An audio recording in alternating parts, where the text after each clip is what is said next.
can you take all of mere Christianity for shiz? Can you distill it down into a spoken word? Well, here it is. So let's start with something simple, something you know, right and wrong, that inner voice that says stop or go.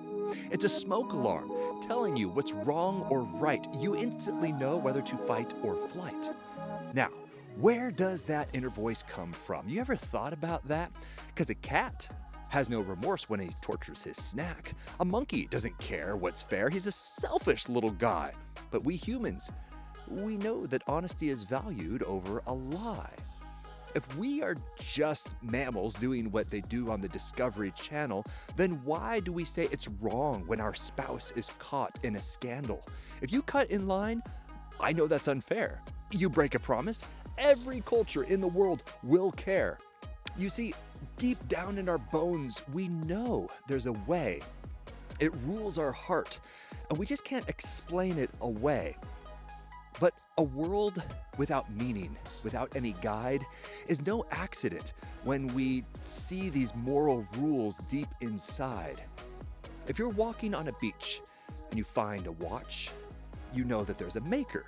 It wasn't created by Ocean Wash. There's someone who wired you this way, who cares how you live, who hears what you say.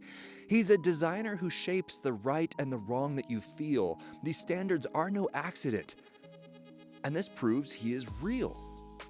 And if that's the case, if we have now a big choice, either we tune him out or we hear his voice. Because if he made these rules that we keep breaking, you can't keep hiding how messed up you are. He knows that you're faking. But here's where the plot twists and flips on its head. The author of life stepped into this thread. And he's not far away in some cosmic place. He walked in our shoes. He stood in our place. He loved us. He served. He taught us the way.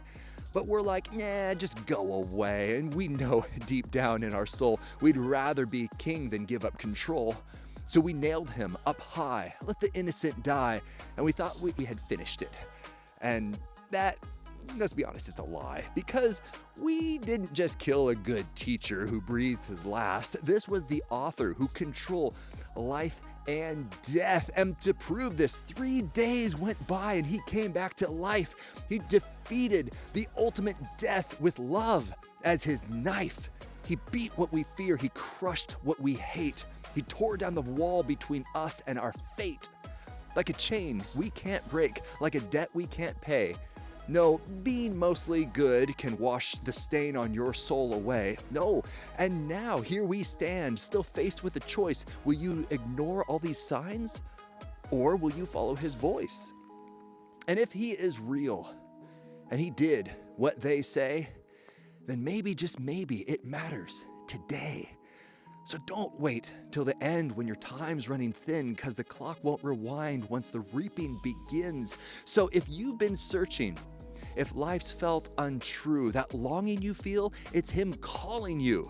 I'm not for a rule book, not for a test, but just to lay down your burdens and finally rest. Holding the crown when it's not yours to own. It's like building a kingdom on sand and not stone. And that's the logic, the message, the whole grand design. It's not just a myth, it's a lifeline. So don't turn away, don't ignore what is true. Because what if God's hand is reaching down for you?